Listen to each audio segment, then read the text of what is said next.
How's it going, everybody? It's C-RadTV back here with another vid. So, of course, another NFL draft has come and gone. The 2021 draft has ended as quickly as it came. And, of course, we'll talk more about the draft at the end of the video. But, yeah, the Lions had another draft. So, yeah, the Lions today, where they added another 7 players in this draft to the roster. As part of the Brad Holmes Great Detroit Masterplan. So 7 more players get to join the Honolulu Blue Brigade. So today we're going to go over those 7 players. I'll give my thoughts on it in this draft. And we'll see how they'll impact the Lions rebuild in the long run. So yeah, for this video, time for more photos and voiceovers. So without further ado, let's go ahead and let's take a look at these lucky 7 individuals today. Let's get started. So to start off, we're going to go over the Lions' first draft pick with the 7th overall pick. The Lions selected out of Oregon offensive tackle Penei Sewell, standing 6'6", weighing 325 pounds. So for Penei, he's your prototype pass blocking offensive tackle, so he's very good in pass blocking and giving protection to the QB. In terms of his strengths, he's a pure athlete in a 325-pound package, has the ideal blend of size, movement skills, and the instincts. Also has the quick feet of a player that should be 40 pounds lighter than him, has exceptional balance when working his wide body position and also through contact. Consistently gets his body in the proper position. Hand use is outstanding, packs a wall up, and it's rare that he doesn't get into a defender's chest. Natural knee bender, wins at the point of attack in the run game, has the athleticism and the range far out in the space and swallow up small defenders on outside zone runs, plays with a kind of nasty demeanor that a lot of position coaches will love, always looking for someone to deplete, but even better are his instincts and his ability to read and react quickly to the games in front of him.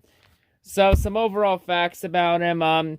In his college career, he started 20 career games at left tackle with Oregon, and on 1,376 career snaps, he has only given up 1 sack. Also, he won the Outland Trophy in 2019 for the NCAA's top interior lineman. When he won the Outland Trophy, he also becomes the first Polynesian player, the first sophomore offensive lineman, and the first Oregon offensive lineman to win the Outland Trophy. He also won the 2019 Morris Trophy for the Pac-12's top O-lineman, and he was also voted as a 2019 unanimous All-American. And he's also the 3rd Oregon player to become a unanimous All-American. Also in 2019, he finished as the top grade O-lineman in the nation. And he also finished as the top grade O-lineman in PFF history with a PFF grade of 95.5. He also becomes the 2nd highest drafted offensive lineman in Lions franchise history. Second to Lomas Brown, who went 6th overall in 1985. He also becomes the 2nd Oregon offensive lineman to go top 15 in the draft. The last time Oregon offensive lineman went in the top 15 was in 1984. Penei also becomes the 4th Oregon offensive lineman to be drafted by the Lions, the other 3 being Tyrell Crosby in 2018, Jim Lendon in 1959, and Dick Ashcombe in 1943. He also becomes the youngest player the Lions have to be ever drafted by the Lions with an age of at 20 years and 202 days old. So he's the youngest player to be ever drafted by the Lions. And with that, I can also say safely that I am officially older than the Lions' first round pick. Man, that just makes me feel old. I'm at 20, because I'm like 23 years and 17 days old. I already feel old already. Continuing on, though, Penei also becomes the 3rd youngest offensive lineman to be drafted in the top 10. He's also the 4th American Samoan to be drafted in the first round of the NFL draft. And he's also the 2nd highest draft pick of an American Samoan descent. The highest American Samoan player to be drafted in the NFL was Zach Thompson, the QB from Washington State, who won 3rd overall in 1979. In terms of Penei's weak points, he occasionally ends up in trouble getting downfield in the run game, usually abandons technique when he looks to demolish opponent, and can make some pretty reckless, borderline illegal hits, so he's got to learn to not make take stupid penalties like that, and just be more, be aggressive, but be cautiously aggressive at the same time. In terms of his NFL comparison, he's been compared to Trent Williams of the San Francisco 49ers. All of Penei's draft grades have been on par with Trent Williams. Also, along with that, Penei Sewell's draft grades have also been on par with Joe Thomas's draft grades and Jake Long's draft grades. And for Joe Thomas, Jake Long, and Trent Williams, the 3 players that Penei shared the almost similar draft grades with, those 3 have gone on to become future All-Pros, and more likely future Hall of Famers. So overall, Penei's the most complete offensive tackle prospect to come into the league in a decade. He has the physical traits and the instincts and the football IQ to play at a high level immediately. And if everything goes well, he has the chance to be a perennial All-Pro candidate and maybe a future Hall of Famer in the making. And the fact that he's already this good, and he's only 20 years old, so he hasn't even reached his peak yet. And he's going to get better as the years go on. And I think, honestly, this was a really good pickup by the Lions. It pretty much completes the offensive line to have him go to the right side. You get much-needed protection for Jared Goff or whoever the Lions' future franchise quarterback is if Goff's only a short-term option. You also get open up some blocking, some lanes up for DeAndre Swift to run the ball, with DeAndre Swift becoming RB1 now. So you got that too. Helps out in the run game. He helps out everywhere. Helps out that O-line. The Lions definitely could have one of the top O-lines in the league in a year or so. Definitely going to be exciting to watch for sure. I really like this pick. And I think it was an absolute steal at 7. Because for the longest time in his draft process, I didn't think he would be there at 7. I honestly had him going to the Bengals at 5. But thanks to Cincinnati being a bunch of dipshits and passing on him to take a receiver just so Joe Burrow can die again, everything went the Lions' way in the draft, and we didn't have to do anything to get Penei Sewell. Sometimes the best draft moves are not doing anything, staying put, and hope everything goes your way. And keep this in mind, at one point in this draft process, Penei was almost considered to go 2nd overall to the Jets until the Jets decided to get rid of Sam Darnold and get a hard-on for Zach Wilson. So yeah, definitely, I think, and there are a lot of NFL GMs and coaches saying that Penei could be the only surefire Hall of Famer in the top 10 that's not named Trevor Lawrence. I mean, hey, if everything goes right, he definitely could be there for sure. And this could be the Lions franchise blindside tackle for the next decade. All I say to Detroit is, please don't waste his career like you wasted Megatron and Barry Sanders. Pretty please. In fact, if anyone's wondering what Cincinnati was thinking, I think I have an accurate clip of their draft room on draft day. It's Cincinnati. You guys are officially on the clock. You've got 5 minutes. Okay, so I've been doing some thinking. I think Penei Sewell makes the most sense here. Joe Burrow needs protection. No way. We should get Jamar Chase. Okay, I understand where you're coming from, but what is the fucking point of owning a sports car without insurance? I mean, the car still looks cool. Exactly, it looks cool, but you can't fucking use it. So if Joe Burrow is a Lamborghini, that means Penei Sewell is Geico. Okay, we'll take Jamar Chase. Okay, sounds good. What the fuck? Who needs insurance when you got a full tank of gas? Okay, genius. How the fuck is Joe Burrow supposed to go get gas without car insurance? Hey, can we call that back? You're a fucking idiot. Yeah, I just thought it would be fun to just show that clip real quick for you.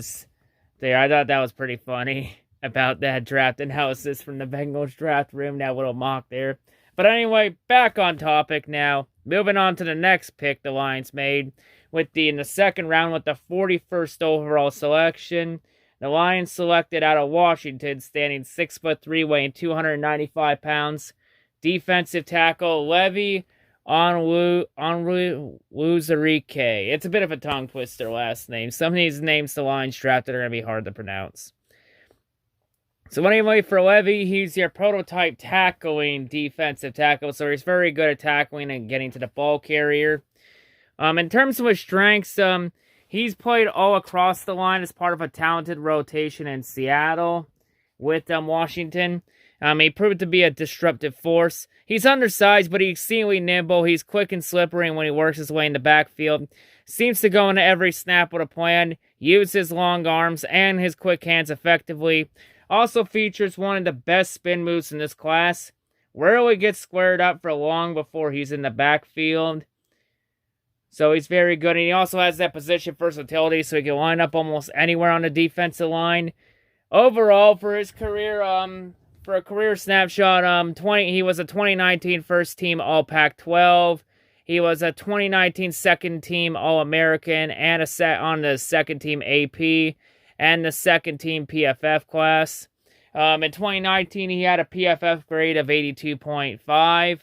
In 2018, he had a PFF grade of 90.8, so he's very good. And he also was on the 2018 academic All Pac-12 first team.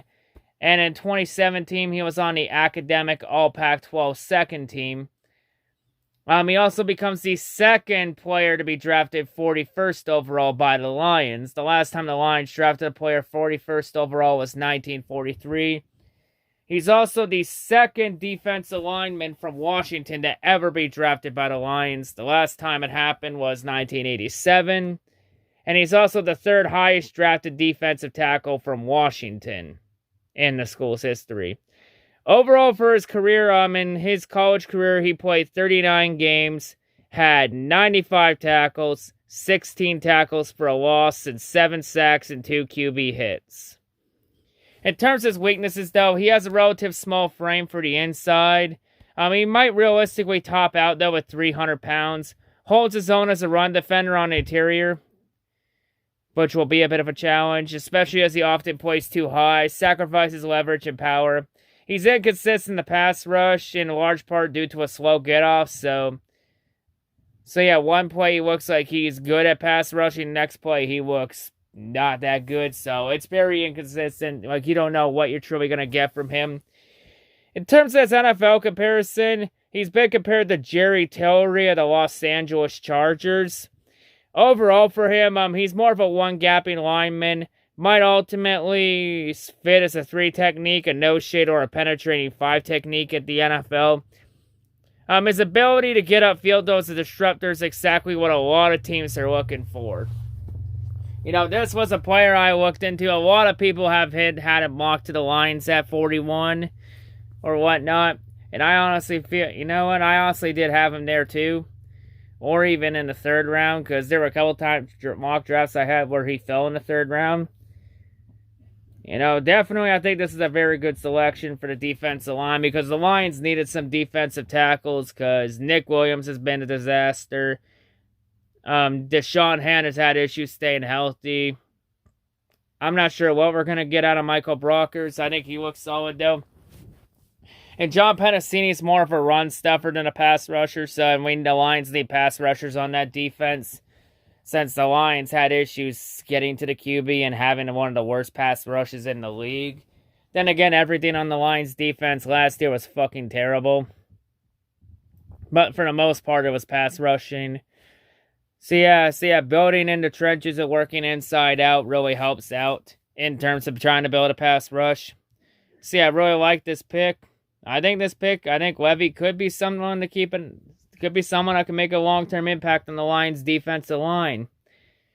Definitely could help out in that rotation. Definitely going to be probably a starter probably a year or two. He might be a rotational guy at first, but I could see him being a full-time starter by midseason for sure. I think this was definitely a good pick for sure. So the next player the Lions drafted with their first of 2 third-round picks, with the 72nd overall pick, the Lions selected hailing out of NC State, standing 6'2", weighing 315 pounds, defensive tackle Aleem McNiel. So for Aleem's strengths, he played everywhere, everything from a 3-tech to a 0-tech in college. He managed to be disruptive in every role he was in. He's an explosive mover, has unexpected quickness for his build. His ability to shoot gaps despite his wide body, has a low center of gravity and low body power, which allows him to drive blockers back at the point of attack. Also has the strength and body to play a traditional nose tackle role in the NFL, and he can eat up blocks. Some facts about him. He was a first-team All-ACC in 2020. He was the second-team All-American in 2020. In 2020, he had a PFF grade of 90.7, which made him the #1 ranked interior defender in the Power 5. Also in 2020, he had a PFF run stop grade of 92.1, which was the highest from any player in the country in college. He's also the first ever North Carolina State defensive tackle to be drafted by the Lions, and the second ever NC State defensive lineman to be drafted by the Lions. He's also the first defensive tackle the Lions have ever taken in the 3rd round. And it's the first time the Lions have drafted 2 defensive linemen with their first 3 picks since 1992. So, yeah, the Lions spent 2 of their first 3 picks on the defensive line. Mainly because they really needed it, and I'll discuss that after we're done talking about him. He also had an interesting combination in college. In high school, when he weighed 272, he played running back and inside linebacker in high school, which was a very weird and interesting case. He converted from linebacker to defensive tackle when he came to college. He's definitely a man among boys athletically. In his college career, he played 36 games, had 78 tackles, 17.5 tackles for a loss, 10 sacks, 4 QB hits, 2 forced fumbles, 1 interception, and 5 passes blocked. In terms of his weaknesses, though, he needs to do a better job locating the ball. He will often get upfield, but fail to make the play. He doesn't look like he has much of a game plan as a pass rusher when he doesn't get an advantage early in the down. Could use some more refinement in his hand technique. In terms of his NFL comparison, he's been compared to Javon Hargrave with the Eagles and some of his work with the Steelers too. He's also been compared to Sheldon Rankins of the New Orleans Saints. But overall, he does show a lot of similarities to Javon Hargrave. And he will get in the backfield, which is what a lot of defenses and defensive corners will ask their linemen to do. He has some scheme versatility for sure. He will be a quality starter early, playing the nose and an odd front, and could have a chance to make some Pro Bowls down the line with proper coaching and proper scheme fit and everything goes his way. And I know a lot of people complain about the pick because wondering why we need to take 2 defensive linemen in their first 3 picks after taking Levy in the 2nd round. Mainly because the Lions needed it for their defensive line, because the line rotation's not really that good. And plus, remember last year when Aaron Jones and Dalvin Cook had those 70 or more yard runs on the lines without having to do anything, just running straight up the middle? You really want that again? So really the Lions have really just shown here that they're really not only wanting to rush the QB in a QB-heavy division in the NFC North, but they also want to try and stuff the run, too, when you have two of the NFL's elite running backs in your division that you got to play twice a year in Dalvin Cook and Aaron Jones, respectively. And if you want, you can throw Montgomery from the Bears in there, too.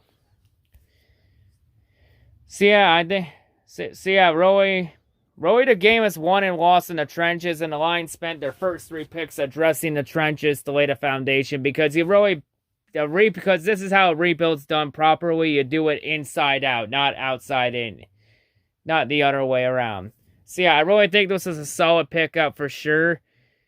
Plus, Aleem and Levy were 2 of the top-ranked defensive tackle prospects in this draft, so These were some absolute steals to take in the in the second and third round respectively for sure, and can really help that defensive line. So that really means that players like Deshaun Hand's on the hot seat now, and Nick Williams could be on the hot seat too, and many others that sat a year out or whatnot. That's part of that D-line rotation. So yeah, I really like the pick. I think he definitely could be something with the Lions for sure.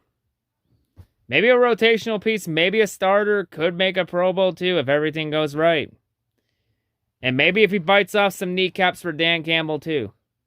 So the next player the Lions drafted with their other third round pick, with the 101st overall pick, the pick the Lions got from the Rams in the Matt Stafford trade. The Lions selected hailing out of Syracuse, standing 6'3", weighing 215 pounds, defensive back Isatu Melu. So for Ifatu's strengths, well, start off Isatu. He's the younger brother of Obi Melu, who currently plays with the 49ers. So for Isatu, he brings a weird blend of length and athleticism to the defensive backfield. His size allows him to match up with a lot of athletic tight ends and bigger receivers. Fluid movement skills suggest he could stay with offensive weapons who are otherwise big matchup problems. His long arms allows him to close windows quickly when he plays zone coverage. He's a capable tackler, can come down inside or near the line of scrimmage. Some facts about him. He was a 2020 third team All-ACC. He also got an invite to the 2021 Senior Bowl and did impress a lot of people there. He was ranked 5th in the ACC in 2020 with 9 passes defended.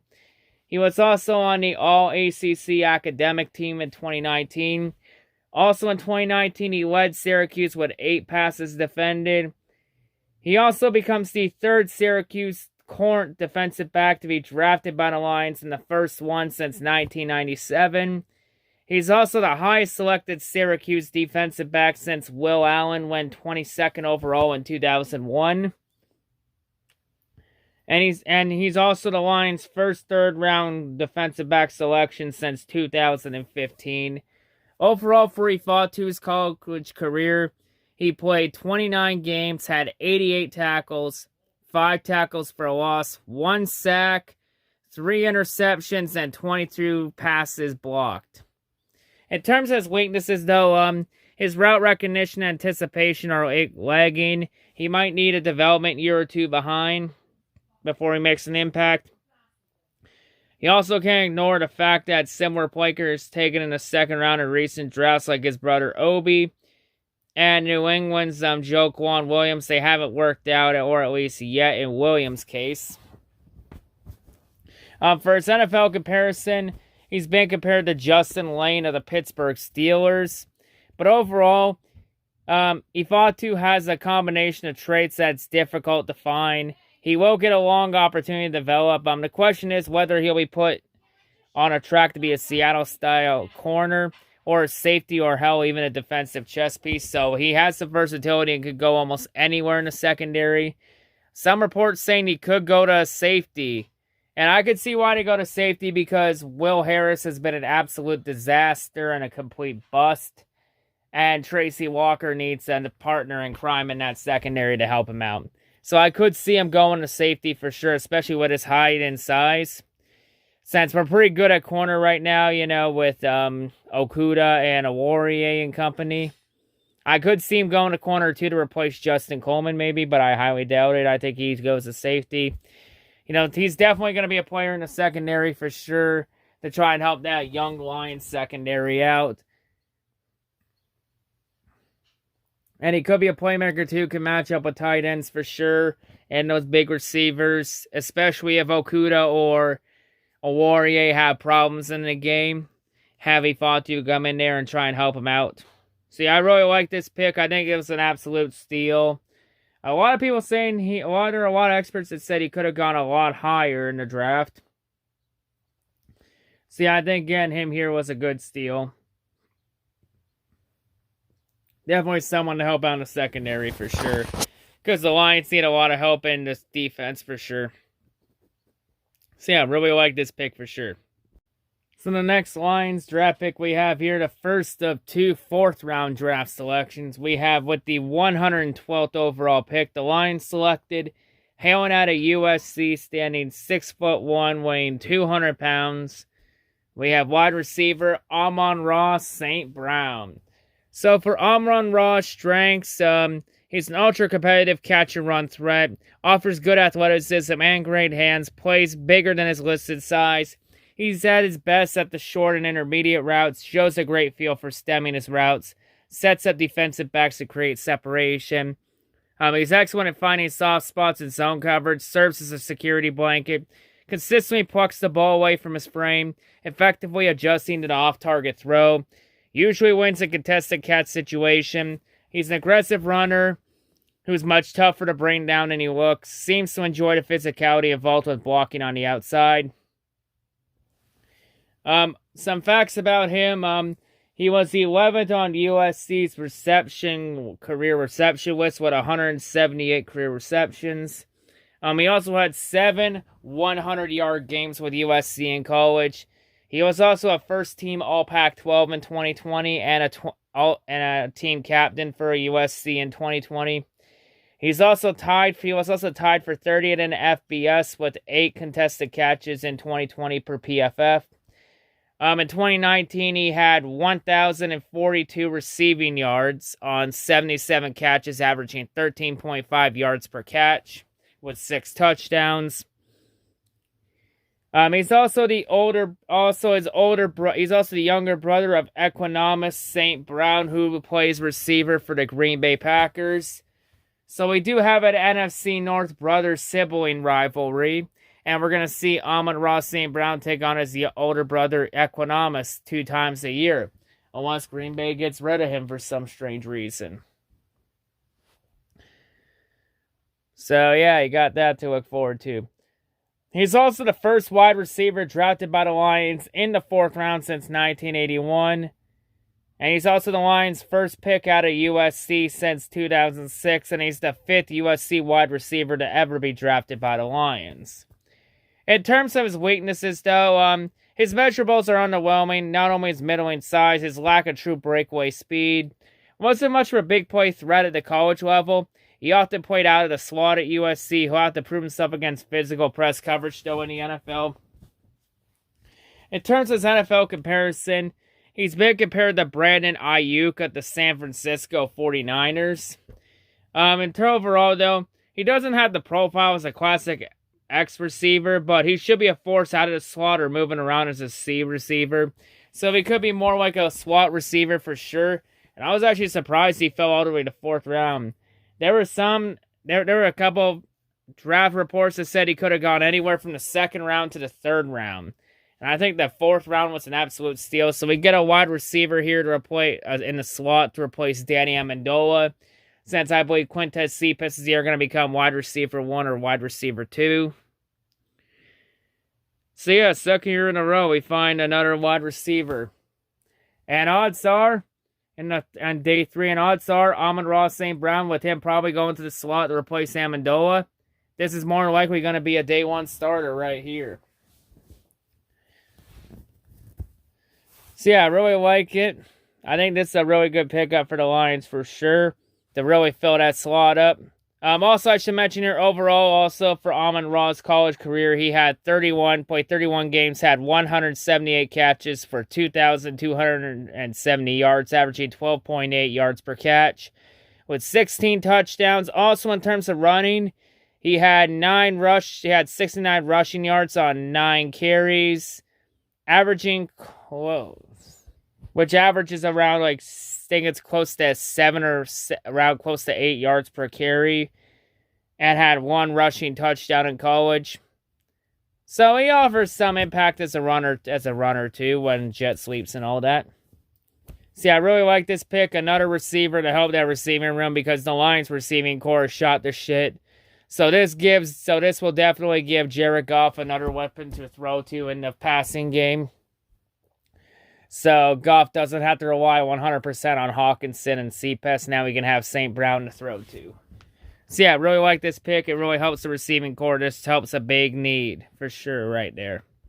So the next player the Lions selected in the 4th round, which was the pick right after 112, but the 113th pick after the Lions made a trade up with the Browns to 113, giving up their 5th round pick and a 4th round pick in next year's draft, while also getting a 7th round pick in this draft that we'll go over in a little bit.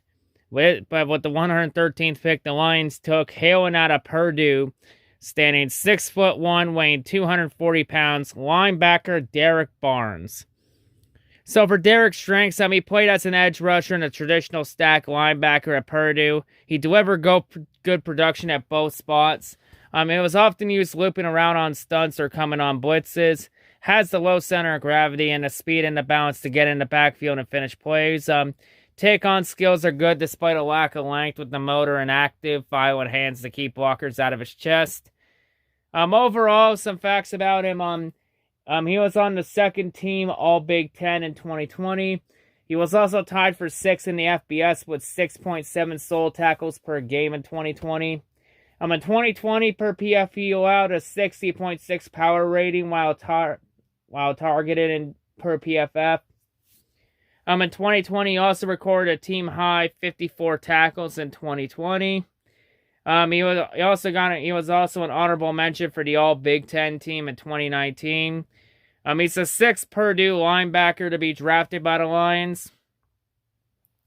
And he's also the first Purdue player to be the Lions have drafted since Cliff Averill in 2008. And he's also the highest drafted Purdue linebacker since the Lions drafted Cliff Averill in 2008.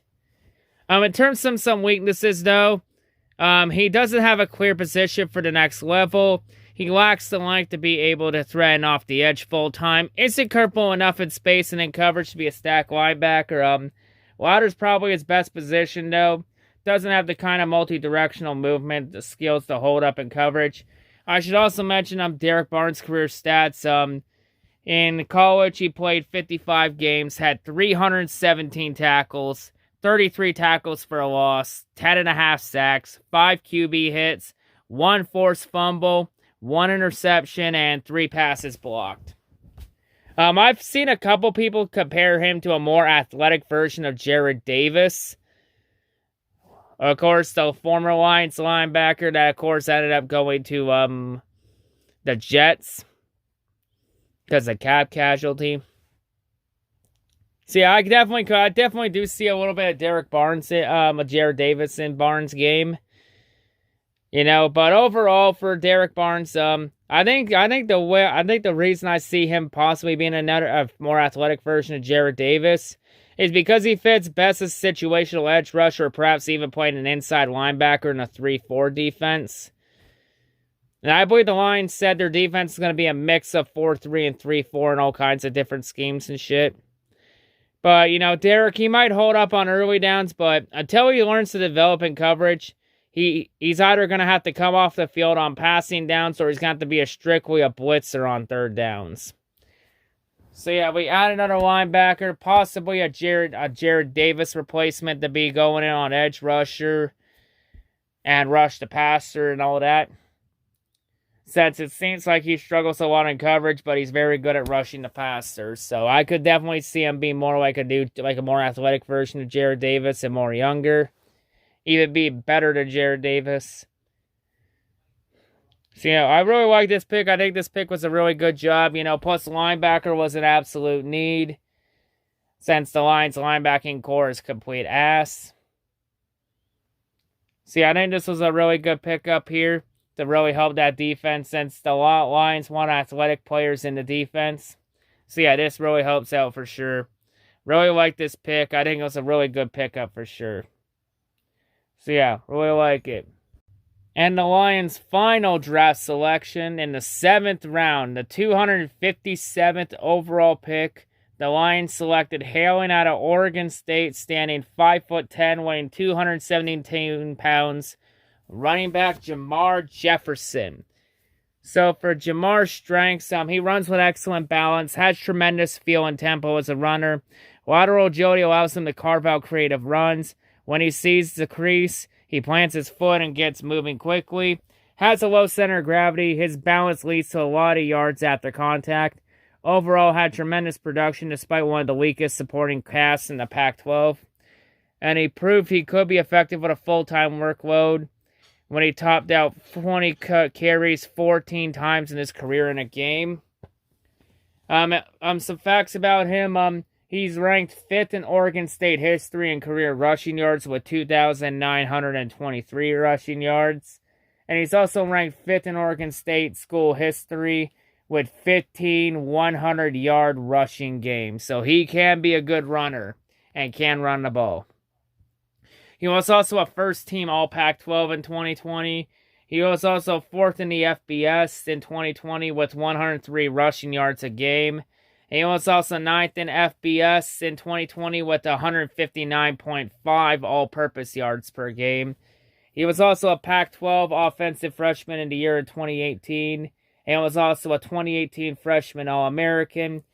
He's the first ever Oregon State running back to ever be drafted by the Lions. He's also the Lions' first offensive player drafted from Oregon State since 1982. He's also the Lions' latest draft pick in the draft ever since the Lions had the 260th pick in the 2003 draft, aka the Mr. Irrelevant pick. So yeah, and oh, by the way, Jamar was the 3rd last pick of the draft. So the Lions just missed out on the Mr. Irrelevant pick. And he's also the 3rd line to be drafted 257th overall. The other 2 times the Lions drafted 250 with the 257th pick were 1964 and 1948. In his college career with Oregon State, he played 27 games, had 2,923 rushing yards on 514 carries, averaging 5.7 yards per carry with 27 rushing touchdowns. In the passing game, he had 43 catches for 299 yards, averaging around 7 yards a catch, with 2 receiving touchdowns in his college career. In terms of his weaknesses, though, his speed is good, but he will get caught from behind. Bigger questions in the passing game, though, where he can be effective on checkdowns, but often he struggles to make the catch. He could be limited as far as creativity when it comes to formations. In terms of his NFL comparison, he has a couple comparisons to Alex Collins of the Seattle Seahawks. Overall, though, he has a lot of good but not great in his profile.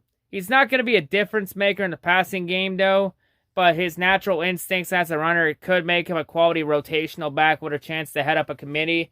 And one thing I could see him being a factor in is I could see him possibly being on special teams in like punt returns or kick returns. Mainly Jamal Agnew's spot on the roster, since the Lions finally cut ties with Jamal Agnew, so we need a kick and a punt returner to take Agnew's spot. And I could see Jamar Jefferson being that player that can replace it. And Jamar did say he did have some experience on special teams, but not a whole lot, but he was always in on special teams meetings. And I think for Jamar Jefferson, I think where he makes an impact could be in special teams, or maybe as a slot receiver, or maybe going in as a situational running back in the committee to give DeAndre Swift or Kerryon Johnson some rest. You know, I definitely could see him more as a special teamer to return kicks and punts. For sure, I think that's where he's going to make his bread and butter right there. It's on special teams. But yeah, still very solid pickup to help the special teams. To maybe someone to definitely come in and replace Jamal Agnew, with Agnew now gone. So yeah, really like this pickup. And a lot of draft reports said he could have gone as high as the 3rd round, but as low as the 5th. So like anywhere between rounds 3 and 5 he was projected at. And the fact that he fell all the way to the Lions at the 7th round, that's an absolute steal. And even Brad Holmes said in his post-draft conference, they weren't sure if they were able to get him that late until he fell right to him in the 7th. Sometimes, like I mentioned before, the best draft moves are not doing anything and hope everything falls your way. So yeah, I think this is a really good steal for sure. But yeah, anyway, that's going to wrap it up here for this Lions draft class. A very good draft class for sure. So anyway, let's go over this Lions 2021 draft class one more time. Penei Sewell, Levy Onwu, Ali McNiel, Isatu Melu, Ammon St. Brown, Derek Barnes, and Jamar Jefferson. Welcome these 7 lucky names to the Lions organization. So for the most part, most of this draft, it really wasn't a lot of sexy picks.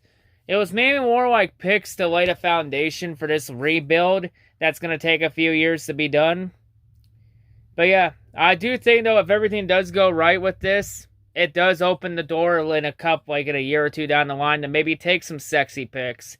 Especially when the Lions will have some draft capital next year. They'll have some cap space open up next year. And the cap should go up because the main reason the cap went down this year was the goddamn plague pandemic.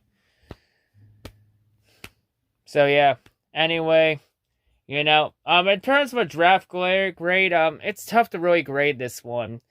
I'm between a B+ to A- or around that range. But at the end of the day, draft grades really don't mean jack shit until we see the actual product on the field. So yeah, I think the Lions definitely got some really good players here. I think they definitely got a couple blue chip players too, especially in the steal to draft in Penei Sewell. So yeah, there's definitely some good players here for sure. I think that can make an impact on the Lions and help lay the foundation possibly for the Lions to be contenders 5-10 years down the line. For sure. And yes, I do know about the undrafted free agents. I am aware that. I know the Lions got some good undrafted free agents since it seems like the Lions are going to be busy with the undrafted free agent signings. And with the amount of roster spots that are still open, there's a good chance a good chunk of those undrafted free agents could make the roster. So yes, I am going to go over them. I'm going to go over them in the Friday, in a video on Friday when I officially wrap up the Lions offseason. Since really from here on out, the Lions offseason is going to be pretty quiet until mainly camps and OTAs really start and all that shit. And especially the rookie minicamp for sure. All that stuff. And I'm not really expecting the Lions to be too more active in free agency, especially with how tight the Lions are with the cap space. Next year there's going to be some cap space open for sure. Next year for sure, I think the Lions will have more cap space. And I think the cap will go back up. But yeah, anyway, that's going to wrap it up here for this draft review. To review this draft class. So another Lions draft is in the books. So I guess the next time we'll talk about a draft for the Lions will be next year, 2022 in Las Vegas. I believe the next draft I'll really talk about for any of the Detroit sports, it's going to be more than likely the MLB draft with the Tigers. Since the MLB draft's coming up really quick, I believe in June. And the Tigers hold the 5th overall pick. And of course, you got the Red Wings and Tigers. Red Wings and Pistons in the NBA and NHL drafts this summer. So you got that too. So yeah. And of course, some of the draft lotteries also coming up for the NHL and the NBA too. Somehow, I feel like for the draft lotteries, the Red Wings and the Pistons are going to get fucked over massively in both. I feel like the Red Wings are going to get screwed again. It's just near tradition at this point. We all expect it. But yeah, anyway, that's going to wrap it up here. Next time I talk to you about Lions football, it will be when we talk about the undrafted free agents and we wrap up everything the Lions have done this offseason before we really head into the quiet offseason. So see you all Friday. Peace out. And yes, I do know the schedule is coming out on May 12th. I'm only doing one schedule prediction this year. So yeah, that's all I got to say. Hail to Outsiders and hail to Great Detroit Masterplan. Peace.